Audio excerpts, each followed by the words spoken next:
Hello and welcome to the IAS academy. आज हम इस वीडियो में 30 मार्च का करंट अफेयर डिस्कस करने वाले हैं। चलिए शुरू करते हैं। हमारी पहली न्यूज इंस्टीट्यूट ऑफ एमिनेंस को लेकर है। अब ये न्यूज में क्यों है? दरअसल Rajya Sabha department related parliamentary standing committee on education, इसने गवर्नमेंट को ये बोला है कि आप जल्दी से जल्दी ये जो इंस्टीट्यूट ऑफ एमिनेंस का जो स्टेटस है वो 2 पब्लिक इंस्टीट्यूशन और 5 प्राइवेट इंस्टीट्यूशन को ये टैग प्रोवाइड कीजिए, ताकि ये जो यूनिवर्सिटीज हैं जल्दी से जल्दी अपना काम करें और हम एक हायर क्वालिटी एजुकेशन जो है हमारे बच्चों को प्रोवाइड कर सकें। तो क्वेश्चन आपसे इंस्टीट्यूट ऑफ एमिनेंस के बारे में पूछा जा सकता है। अब अगर हम इंस्टीट्यूट ऑफ एमिनेंस स्कीम की बात करें तो ये कब अनाउंस हुई थी? ये बजट के द्वारा अनाउंस हुई थी 2016-17 के बजट में। इसमें यह डिक्लेयर किया गया था कि 10 पब्लिक और 10 प्राइवेट इंस्टीट्यूशन को as a world class institution declare किया जाएगा। इसी को इंस्टीट्यूट ऑफ एमिनेंस टैग दिया जाएगा। अब इंस्टीट्यूट ऑफ एमिनेंस टैग में होगा क्या कि बेसिकली इन इंस्टीट्यूशंस में आपको हाई क्वालिटी टीचिंग देखने को मिलेगी, रिसर्च देखने को मिलेगी, ताकि हमारी जो हायर स्टडीज में एक एक्सीलेंस निकल के आए, एक इनोवेशंस की तरफ हमारे हायर स्टडीज ओरिएंटेड हो। साथ साथ जो ये इंस्टीट्यूशंस होंगे ये different different areas of specialisation में इंगेज करेंगे। जो नई नई टेक्नोलॉजी जैसे एआई होगी, बायोटेक्नोलॉजी होगी, उन क्षेत्रों में ये रिसर्च करेंगे, इंगेज करेंगे और स्पेशलाइज जनरेट करेंगे। इसके अलावा ये जो हायर इंस्टीट्यूट्स होंगे इनको टॉप 100 इंस्टीट्यूशंस में आना है in the world over time. मतलब अभी तक हमारे कोई भी हमारे देश की यूनिवर्सिटीज जो है वो टॉप 100 में नहीं आती है। तो इसी को इम्प्रूव करने के लिए ये इंस्टीट्यूट ऑफ एमिनेंस की जो स्कीम थी वो लाई गई थी। इसका टारगेट ये है कि 2027 तक टॉप 500 में हमारे सारे जो इंस्टीट्यूट ऑफ एमिनेंस है वो सारे के सारे फीचर हो। अगर हम लेटेस्ट रैंकिंग देखें तो क्यूएस वर्ल्ड यूनिवर्सिटी रैंकिंग 2023 के अकॉर्डिंग हमारी जो सबसे बेहतर यूनिवर्सिटी है वो आईआईएससी बेंगलोर की है, जिसको 155वीं रैंक मिली है। मतलब टॉप 100 में अभी भी हमारी कोई भी यूनिवर्सिटी फीचर नहीं करती। इसके पहले ये 186 पोजीशन पे थी। उसके बाद IIT Bombay, IIT Delhi, IIT Madras, IIT Kanpur, IIT Kharagpur, IIT Roorkee, IIT Guwahati, तो बेसिकली जो आईआईटीज हैं वही फीचर करती है और आईआईएससी बेंगलोर फीचर करती है। और टॉप 100 में कोई भी यूनिवर्सिटी फीचर नहीं करती वर्ल्ड रैंकिंग में। तो इसी को इम्प्रूव करने के लिए टॉप 100 में हमारी यूनिवर्सिटीज को प्लेस करने के लिए हम इस इंस्टीट्यूट ऑफ एमिनेंस स्कीम को इम्प्लीमेंट कर रहे हैं। अब ये जो इंस्टीट्यूट ऑफ एमिनेंस टैग है ये किन किन को दिया जाएगा, इसका क्राइटेरिया क्या होगा? तो ऐसी इंस्टीट्यूशन जो टॉप 50 एनआईआरएफ में फीचर हुई हो। यहाँ पे एनआईआरएफ का मतलब क्या है? National institutional ranking framework. ये जो हमारे मिनिस्ट्री ऑफ एजुकेशन है वो इस रैंकिंग को जारी करती है हमारे देश की यूनिवर्सिटीज को रैंकिंग प्रोवाइड करने के लिए। तो उस रैंकिंग में जो टॉप 50 में जो इंस्टीट्यूशंस आते हैं उनको ये एलिजिबिलिटी हासिल है इंस्टीट्यूट ऑफ एमिनेंस की। साथ ही साथ अगर किसी वर्ल्ड रैंकिंग में टॉप 500 में आपकी यूनिवर्सिटीज आती है तब उसे भी इंस्टीट्यूट ऑफ एमिनेंस का दर्जा दिया जा सकता है। अगर पब्लिक इंस्टीट्यूशन में देखा जाए तो central universities, government own, control deemed to be universities, institution of national importance like IITs, NITs और स्टेट यूनिवर्सिटीज को भी इंस्टीट्यूट ऑफ एमिनेंस का दर्जा दिया जा सकता है, क्योंकि 10 पब्लिक इंस्टीट्यूशन होंगे और 10 प्राइवेट इंस्टीट्यूशन चुने जाएंगे। अब इस इंस्टीट्यूट ऑफ एमिनेंस का फायदा होगा क्या अगर किसी यूनिवर्सिटी को ये टेक दिया जाता है? तो इन यूनिवर्सिटीज को सबसे ज्यादा ऑटोनॉमी मिलेगी।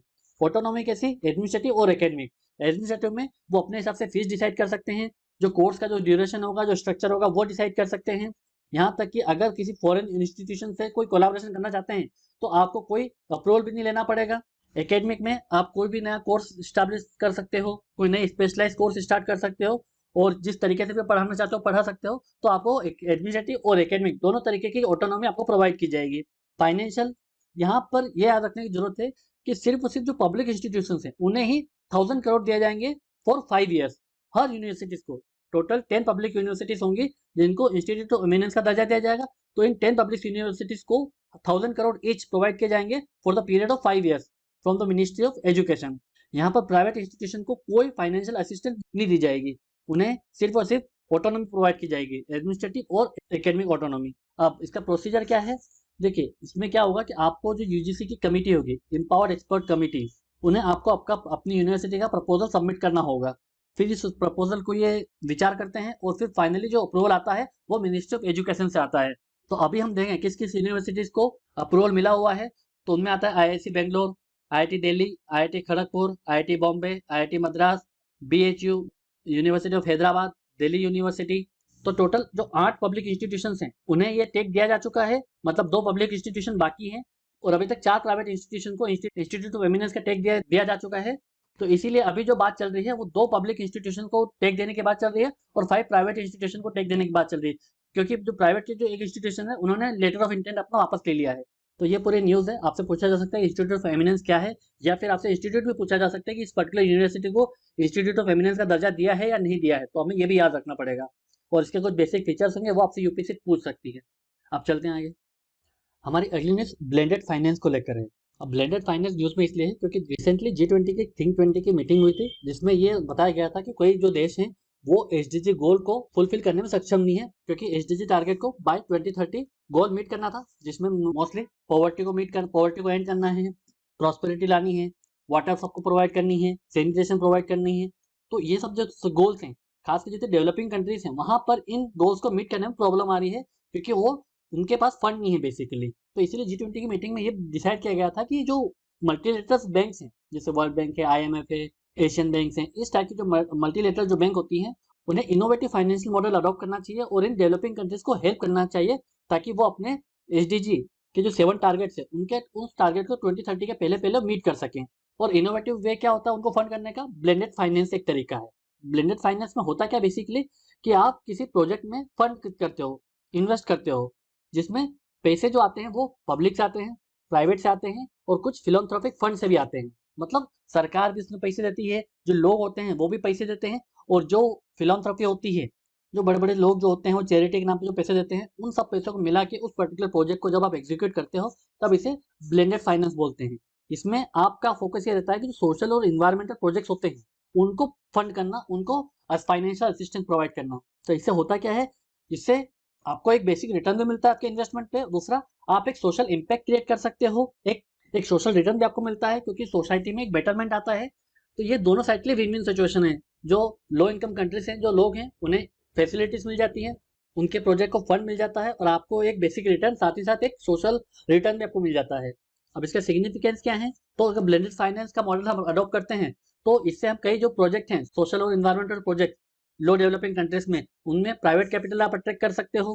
अदरवाइज जो सिर्फ प्राइवेट कैपिटल है वो वहां पर इन्वेस्ट करेंगे नहीं, क्योंकि उनको वहां पर रिस्की लगता है और रिटर्न भी कम दिखता है वहां पर। एग्जाम्पल क्या दे सकते हैं इसका? Sustainable access to market and resource for innovative delivery of health care, समृद्धि। ये एक टाइप की ब्लेंडेड फाइनेंस एंटिटी थी। इसने किया क्या था कि जब कोविड पेंडेमिक आया तो जो हेल्थ केयर जो हमारे प्रोफेशनल थे उनको पीपीई किट चाहिए थे, उनको मास्क चाहिए थी। तो यहाँ पर जो 300 मिलियन का जो फंड था वो दिया गया था इस समृद्धि के द्वारा। ये जो पूरा फंड आया था, ये गवर्नमेंट ने भी इसमें कंट्रीब्यूट किया था, इसमें पब्लिक ने भी कंट्रीब्यूट किया था, और कुछ प्राइवेट कंपनी से उन्होंने भी फिलोंथ्रोपिक चैरिटी के जरिए इसमें इन्वेस्ट किया था, ताकि जो हमारे हेल्थ केयर प्रोफेशनल थे उन्हें बेसिक नीड जो उनकी थी वो फुलफिल की जा सके। इसको इंडियन गवर्नमेंट, यूएसएड और द रॉकफेलर फाउंडेशन है, उन सब ने मिलकर फंड किया था इसे। तो ये एक टाइप का इनोवेटिव वे है जिससे सोशल और इन्वायरमेंटल प्रोजेक्ट को कंप्लीट किया जा सकता है। तो यूपीएससी आपसे सिर्फ ये पूछ सकती है कि ब्लेंडेड फाइनेंस होता क्या है।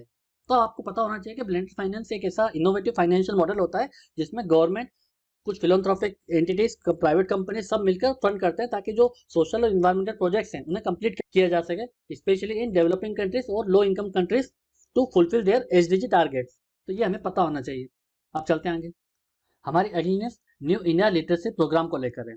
रिसेंटली गवर्नमेंट ने स्कीम लॉन्च करी है। ये एक टाइप की सेंट्रली स्पॉन्सर्ड स्कीम है। सेंट्रली स्पॉन्सर्ड स्कीम मतलब इसमें केंद्र और राज्य दोनों अपना कंट्रीब्यूशन देंगे। अगर सेंट्रल सेक्टर स्कीम होती है तो पूरा का पूरा जो कंट्रीब्यूशन है वो सेंटर देती है, तो सेंट्रल स्पॉन्सर्ड स्कीम में स्टेट को भी कंट्रीब्यूट करना होता है। तो ये जो न्यू इंडिया लिटरेसी प्रोग्राम है NILP, ये 5 साल के लिए इंप्लीमेंट की जाएगी, 2022-23 से 2026-27 तक।